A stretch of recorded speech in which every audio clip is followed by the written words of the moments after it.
ഈശോ മിശിഹായ്ക്ക് സ്തുതിയായിരിക്കട്ടെ. ഞാൻ മാണിപ്പറമ്പിലച്ചൻ. ഏകം ന്യൂസ് പാപ്പാവിരുദ്ധം, സഭാവിരുദ്ധം. ലിയോ മാർപ്പാപ്പയ്ക്കിട്ട് ആദ്യത്തെ പണി എറണാകുളം വിമതർ വക. മാനിക്കയൻ കുരിശിനെതിരെ ലിയോ 14 മാർപ്പാപ്പ എന്ന തലക്കെട്ടിൽ എറണാകുളം അങ്കമാലി അതിരൂപതയിലെ സഭാവിരുദ്ധരുടെ ഏകം ന്യൂസിൽ ഒരു വാർത്ത അവർ പ്രക്ഷേപണം ചെയ്തിരുന്നു.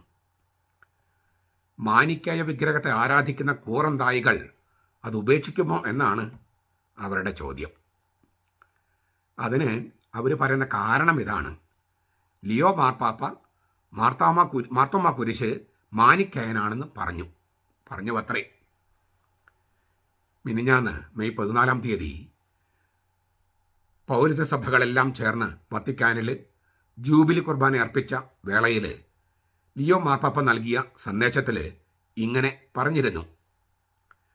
ഞാൻ ആദ്യം വത്തിക്കാൻ സൈറ്റിൽ അവർ കൊടുത്തിരിക്കുന്ന ഇംഗ്ലീഷ് വായിക്കാം, എന്നിട്ട് അതിൻ്റെ തർജ്ജമ ഞാൻ ഇന്നലെ അതിൻ്റെ തർജ്ജമ നൽകിയിരുന്നു. മാർപ്പാപ്പയുടെ സന്ദേശം മുഴുവൻ ഞാൻ തർജ്ജമ ചെയ്ത് പ്രസിദ്ധപ്പെടുത്തിയിരുന്നു. അതിലെൻ്റെ വ്യാഖ്യാനം കൊടുത്തിരുന്നു. ഇംഗ്ലീഷും ഞാൻ പറഞ്ഞിരുന്നു. ഒന്നുകൂടി ആവർത്തിക്കുകയാണ്. ഈ ഏകം ന്യൂസ് വിമത വൈദികർ, അൽമായ മുന്നേറ്റക്കാർ മാർപ്പാപ്പ പറയാത്ത കാര്യം പറഞ്ഞുവെന്ന് ദുർവ്യാഖ്യാനം ചെയ്തതുകൊണ്ട് ഒന്നുകൂടി പറയുകയാണ്. ഞാൻ വത്തിക്കാൻ സൈറ്റിൽ കൊടുത്തിരിക്കുന്ന, നിങ്ങൾ ഹോളി സി അല്ലെങ്കിൽ വത്തിക്കാൻ ന്യൂസ് എന്ന് പറഞ്ഞ് കൊടുത്തു കഴിഞ്ഞാൽ ഈ പ്രസംഗം അങ്ങനെ തന്നെ കിട്ടും. ഇംഗ്ലീഷ് അറിയുന്നവർക്ക് അത് വായിക്കാം. മാർപ്പാപ്പയുടെ വാക്കുകൾ: let us reject the Manichaean notions so typical of that mindset of violence that divides the world into those who are good and those who are evil. Let us reject the Manichaean notions so typical of that mindset of violence that divides the world into those who are good and those who are evil. ഇതാണ് മാർപ്പാപ്പ പറഞ്ഞത്. ജനങ്ങൾ ഒന്നുകിൽ നല്ലവർ അല്ലെങ്കിൽ ദുഷ്ടർ എന്നിങ്ങനെ ലോകത്തെ അക്രമത്തിൻ്റെ ഭാഷയിൽ വിഭജിക്കുന്ന മാനിക്കയൻ ദ്വന്ദ്വചിന്തയുടെ മാനസികാവസ്ഥ നമുക്ക് നിരാകരിക്കാം. മനുഷ്യർ ഒന്നുകിൽ നല്ലവർ അല്ലെങ്കിൽ ദുഷ്ടർ എന്നിങ്ങനെ ലോകത്തെ അക്രമത്തിൻ്റെ ഭാഷയിൽ വിഭജിക്കുന്ന മാനിക്കയൻ ദ്വന്ദ്വചിന്തയുടെ മാനസികാവസ്ഥ നമുക്ക് നിരാകരിക്കാം. അതായത് മനുഷ്യരെ നല്ലവർ അല്ലെങ്കിൽ ദുഷ്ടരെന്ന് രണ്ടായി തിരിച്ച് ആക്രമണോത്സുകതയ്ക്ക് വഴിയൊരുക്കുക. അതായത് ദുഷ്ടരെ നശിപ്പിച്ച് കളയണം, കൊന്നു കളയണം. അങ്ങനെയുള്ള ആ മാനിക്കയൻ ദ്വന്ദ്വചിന്തയുടെ രീതി എന്നത് മാനിക്കയൻ ദ്വന്ദ്വചിന്തയാണ്, അതിൻ്റെ രീതിയാണ്. അത് നമുക്ക് നിരാകരിക്കാം എന്നാണ് മാർപ്പാപ്പ പറഞ്ഞത്. ഇതിനെ എറണാകുളത്തെ പാപ്പാവിരുദ്ധരുടെയും സഭാവിരുദ്ധരുടെയും ഏക ന്യൂസ് തർജ്ജമ ചെയ്തത് ഇങ്ങനെ: മാനിക്കയൻ കുരിശ് ദ്വൈതവാദത്തിൽ അധിഷ്ഠിതമായി രൂപപ്പെടുത്തിയതാണ്, അത് നിരാകരിക്കാമെന്ന് ലിയോ 14 മാർപ്പാപ്പ പറഞ്ഞു. ഈ ഒന്നാമതായി മാനിക്കേസ് ഒരു ക്രിസ്തീയ പാഷാണ്ഡതയായിരുന്നില്ല, അത് മറ്റൊരു ലോകമതമായിരുന്നു. അത് 3-ാം നൂറ്റാണ്ടിൽ പേർഷ്യയിൽ ഉത്ഭവിച്ചു. ഒരു 8-ാം നൂറ്റാണ്ടായപ്പോഴേക്കും അത് തീർത്തും അസ്തമിച്ചു അവിടെ. പിന്നെ ചൈനയിൽ അതിൻ്റെ വേറൊരു വകഭേദം ഉണ്ടായി. ഈ മാനിക്കേസ് 3-ാം നൂറ്റാണ്ടിലാണ് ഉണ്ടായത്. മാനി എന്ന് പറഞ്ഞ ഒരാൾ. അതിൻ്റെ മറ്റൊരു പതിപ്പാണ് ഇസ്ലാം. മനുഷ്യരെ വിശ്വാസികൾ അവിശ്വാസികൾ എന്ന് മുദ്രകുത്തുക, എന്നിട്ട് വിശ്വാസികൾ അവിശ്വാസികളെ പോയി കൊന്നൊടുക്കുക. ഇതാണ് മാർപ്പാപ്പ ഉദ്ദേശിച്ചത്. ആക്രമണോത്സുകത. അതായത് മനുഷ്യർ രണ്ടായി തിരിച്ചിട്ട് വിശ്വാസികൾ അവിശ്വാസികൾ, നല്ലവർ ചീത്ത ദുഷ്ടര്, എന്നിട്ട് നല്ലവർ പോയിട്ട് ഈ ദുഷ്ടരെന്ന് കരുതുന്നവരെ കൊന്നൊടുക്കുക. അക്രമത്തിലേക്ക് നയിക്കുന്ന ഈ ദ്വന്ദ്വചിന്ത, ഇസ്ലാമിനെ ഭരിക്കുന്ന ദ്വന്ദ്വചിന്ത, അത് പേർഷ്യയിലാണ് മാനിക്കേസ് ഉണ്ടായത്, പേർഷ്യയിലാണ് ഇസ്ലാം ഉണ്ടായത്. ഈ ദ്വന്ദ്വചിന്തയാണ് ഇപ്പോഴും ഇസ്ലാമിനെ ഭരിക്കുന്നത്. അതിലേക്ക് പരോക്ഷ സൂചന നൽകിക്കൊണ്ടാണ് മാർപ്പാപ്പ അത് പറഞ്ഞത്.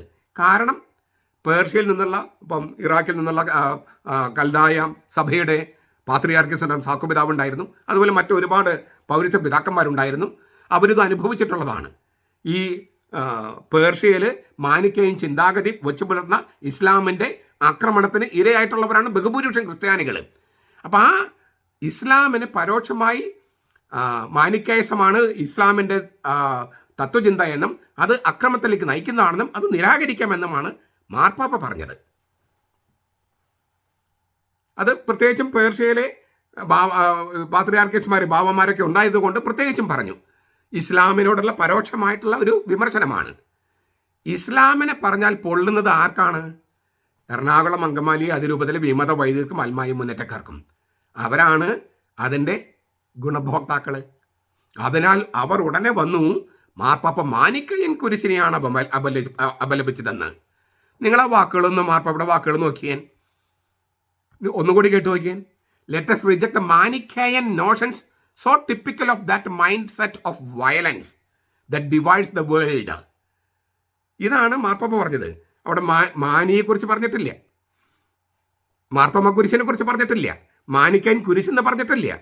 മാനിക്കയൻ ദ്വന്ദ്വചിന്ത ഫിലോസഫിയെക്കുറിച്ചാണ് പറഞ്ഞത്.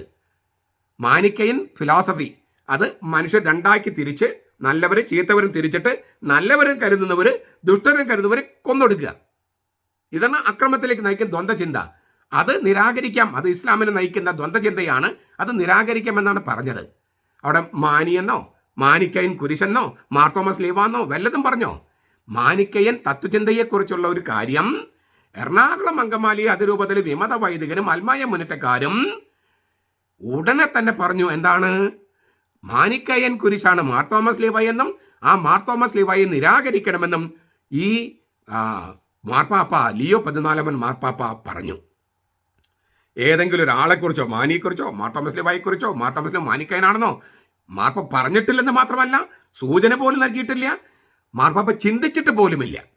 എന്നിട്ടും മാർപ്പാപ്പയുടെ പേര് ചീത്തയാക്കാനും അതുപോലെ മാർപ്പാപ്പയ്ക്കെതിരെ വികാരം ഇളക്കിവിടാനും എറണാകുളം സഭാവിരുദ്ധര് നുണകള് പച്ചക്കള്ളങ്ങള് നെയ്തെടുക്കുകയാണ്. മാർപ്പാപ്പ പറയാത്ത കാര്യം പറഞ്ഞവെന്ന് മൈക്ക് വെച്ച് ലോകത്തെ മുഴുവൻ അറിയിക്കുകയാണ്. എന്തിനാണിത്? ഇതവരെ ഒരു ബാലിശമായിട്ടോ അല്ലെങ്കിൽ ബോധമില്ലാണ്ടോ ചെയ്തതല്ല, ബോധപൂർവം ചെയ്യുന്നതാണ്. ഭാവിയിൽ മാർപ്പാപ്പ അനുസരിക്കേണ്ടി വന്നാലോ? ആ പേടി എറണാകുളം അങ്കമാലി അതിരൂപതയിലെ വിമത വൈദികർക്കും അതുപോലെ തന്നെ അൽമായ മുന്നേറ്റക്കാർക്കുമുണ്ട്. അനുസരിക്കാതിരിക്കാൻ അവർ പഴുതു നോക്കുകയാണ്. ഇതാണ് എറണാകുളം വിമത മെത്രാന്മാരും വൈദികരും അൽമായ മുന്നേറ്റക്കാരും എപ്പോഴും ചെയ്തുകൊണ്ടിരിക്കുന്നത്. ഇതേ രീതിയാണ് ഫ്രാൻസിസ് മാർപ്പാപ്പയ്ക്കെതിരെ വിമത മെത്രാന്മാരും വൈദികരും അൽമായ മുന്നേറ്റക്കാരും അവലംബിച്ചത്. ആദ്യം പറഞ്ഞു അദ്ദേഹത്തെ തെറ്റിദ്ധരിപ്പിച്ചു, മാർപ്പാപ്പയെ തെറ്റിദ്ധരിപ്പിച്ചു. പിന്നെ മാർപ്പാപ്പ അനുസരിക്കേണ്ടതില്ലെന്ന് പറഞ്ഞു. പിന്നെ പറഞ്ഞു മാർപ്പാപ്പ ലത്തീൻ സഭയുടെ മാത്രം ആളാണ്, അതുകൊണ്ട് നമ്മൾ പൗരസ്ത്യ സഭക്കാരാണ്, നമുക്ക് അനുസരിക്കേണ്ട കാര്യമില്ലെന്ന് പറഞ്ഞു. ഇങ്ങനെ തരത്തിന് തരം അവർ വാക്ക് മാറ്റിക്കൊണ്ട് ഇരിക്കുകയും അതുപോലെ തന്നെ തങ്ങളുടേതായ വ്യാഖ്യാനം നൽകി മാർപ്പാപ്പയെ അനുസരിക്കാതിരിക്കാൻ പഴുതു നോക്കുകയും ചെയ്യും. ഇത് എറണാകുളം അങ്കമാലി അതിരൂപതയിലെ വിമത വൈദികര് വർഷങ്ങളായി പയറ്റുന്ന ഒരടവാണ്. ഫ്രാൻസിസ് മാർപ്പാപ്പയുടെ ആവർത്തിച്ചുള്ള ആഹ്വാനങ്ങളും കൽപ്പനകളും അനുസരിക്കാതിരിക്കാനുള്ള അടവായിരുന്നു അത്. എറണാകുളത്തെ വിമത വൈദികർ മാർപ്പാപ്പയെ അനുസരിച്ചില്ലെന്നും അത് ഫ്രാൻസിസ് മാർപ്പാപ്പയ്ക്ക് മനപ്രയാസം ഉണ്ടാക്കിയെന്നും സത്യദേവത്തിൽ തേലക്കടച്ചൻ തന്നെ എഴുതിയേ. ആ മനപ്രയാസം തീർക്കാനായിട്ട് അനുസരിച്ചേക്കാം എന്ന തീരുമാനമെടുത്തോ തേലക്കാട്ടച്ചനോ അതോ വിമത വൈദികരോ ആരെങ്കിലും? ഇല്ല. ഇതാണ് വിമതര്. ഞങ്ങൾ തെറ്റ് ചെയ്തു, ഞങ്ങൾ കുറ്റം ചെയ്തു, അത് നിങ്ങൾക്ക് പ്രയാസമുണ്ടാക്കി, മനപ്രയാസം ഉണ്ടാക്കി, പക്ഷെ ഞങ്ങൾ തെറ്റ് തിരുത്തുമോ? അതില്ല. നിങ്ങൾ മനപ്രയാസത്തിൽ മുന്നോട്ട് പോയിക്കോളൂ, മാർപ്പാപ്പ മനപ്രയാസത്തിൽ മുന്നോട്ട് പോയിക്കോളൂ, ഞങ്ങൾ തെറ്റ് തിരുത്താൻ തയ്യാറല്ല. 50-ലേറെ വർഷങ്ങൾ ഞങ്ങൾ മാർപ്പാപ്പന്മാരെ ധിക്കരിച്ചു കൊണ്ടേയിരുന്നു. അതുകൊണ്ട് തന്നെ ധിക്കാരമാണ്, അനുസരണക്കേടാണ് ഞങ്ങളുടെ ധാർമ്മിക ജീവിത ശൈലി, അനുസരണക്കേടാണ് ഞങ്ങളുടെ ശൈലി.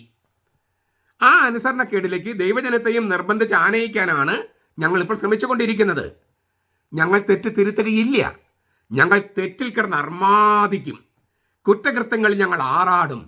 നിങ്ങളാരാ ചോദിക്കാൻ? സീറോ മലബാർ സഭയ്ക്ക്, സുറിയാനി കത്തോലിക്ക സഭയ്ക്ക് ഒരു അല്പം ചങ്കുറപ്പുള്ള നേതൃത്വം ഉണ്ടായിരുന്നെങ്കിൽ ഇതുപോലെ ഈ ഏകം ന്യൂസും ഈ അൽമായ മുന്നേറ്റക്കാരും ഈ വിമത വൈദികരും വിമത മെത്രന്മാരും ഇതുപോലെ അഹങ്കരിക്കുമായിരുന്നോ? ധാർഷ്ട്യം കാണിക്കുമായിരുന്നോ? റോബർട്ട് പ്രിവോസ്റ്റ് എന്ന കർദിനാള് ലിയോ 14 എന്ന പേര് സ്വീകരിച്ചപ്പോൾ തന്നെ എറണാകുളം അങ്കമാലി അതിരൂപതയിലെ വിമത വൈദികരും വിമത മെത്രന്മാരും അൽമായ മുന്നേറ്റക്കാരും ഞെട്ടിപ്പോയി. കാരണം ചരിത്രത്തിൽ ആദ്യമായി കിഴക്കിൻ്റെ അന്തസ് എന്ന സൈഹിക ലേഖനം എഴുതിയ ലിയോ 13 പാതയാണ് താൻ തുടരുകയെന്ന് പുതിയ മാർപ്പാപ്പ ലിയോ 14 പ്രഖ്യാപിക്കുകയായിരുന്നു. അതിന് അടിവരയിട്ടുകൊണ്ട് മെയ് 14 നൽകിയ സന്ദേശത്തിൽ ലിയോ 14 ഇങ്ങനെ പറഞ്ഞു: പൗരസ്ത്യ ലിറ്റർജി, ശിക്ഷണം, ഡിസിപ്ലിൻ എന്നിവയുടെ ന്യായമായ വൈവിധ്യങ്ങൾ സഭയുടെ നന്മയ്ക്ക് വേണ്ടി കൂടുതൽ ബഹുമതിയിലേക്ക് പിന്മടങ്ങേണ്ടതുണ്ട്. അല്ലേ? പഴയതിലേക്ക് തിരിച്ചു പോകേണ്ടതുണ്ട്. അത് ലിയോ 13 പറഞ്ഞതാണ്. കിഴക്കൻ്റെ അന്തസ് എന്നുള്ള ശ്ലൈഹിക ലേഖനത്തിൽ അത് ലിയോ 14 കോട്ട് ചെയ്തു. എന്നിട്ട് ലിയോ 14 കൂട്ടിച്ചേർത്തു. ഒരു നൂറ്റാണ്ട് മുമ്പ് ലിയോ 13 ഇങ്ങനെ ചൂണ്ടിക്കാട്ടി, സാധാരണമായി പലരും സമ്മതിക്കുന്നതിനേക്കാൾ വളരെ പ്രധാനപ്പെട്ട സംഗതിയാണ് പൗരസ്ത്യ ലിറ്റുകൾ സംരക്ഷിക്കേണ്ടത് എന്ന കാര്യം. അദ്ദേഹം ഇങ്ങനെ കൽപ്പനയിടാൻ വരെ തയ്യാറായി. ലിയോ 13 ലത്തീൻ സഭയിൽപ്പെട്ട ഒരു പ്രേക്ഷിതൻ, രൂപത വൈദികനോ സന്യാസ വൈദികനോ ആകട്ടെ, പൗരസ്ത്യ റീത്തിൽപ്പെട്ട ഒരാളെ ഉപദേശിച്ചോ സഹായിച്ചോ ലത്തീൻ റീത്തിലേക്ക് വലിച്ചുകൊണ്ട് വന്നാൽ ആ വൈദികനെ സസ്പെൻഡ് ചെയ്ത് ഉദ്യോഗത്തിൽ നിന്ന് മാറ്റിക്കളയണം. കിഴക്കൻ്റെ അന്തസ് എന്നുള്ള ശ്ലൈഹിക ലേഖനത്തിൽ ലിയോ 13 പറഞ്ഞതാ.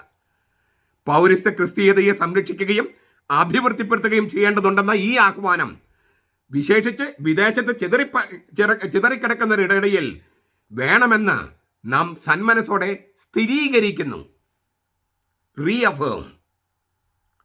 പൗരസ്ത്യ ലിറ്റർജിയെയും അതിൻ്റെ തനത് പാരമ്പര്യങ്ങളെയും സ്ഥിരമായി ആക്ഷേപിച്ചുകൊണ്ടിരിക്കുന്ന വൈദികരെയും അൽമായ മുന്നേറ്റക്കാരെയും അവർക്ക് തന്നതായി നിൽക്കുന്ന വിമത മെത്രന്മാരെയും സസ്പെൻഡ് ചെയ്ത് ഉദ്യോഗത്തിൽ നിന്ന് മാറ്റി നിർത്തേണ്ടതല്ലേ?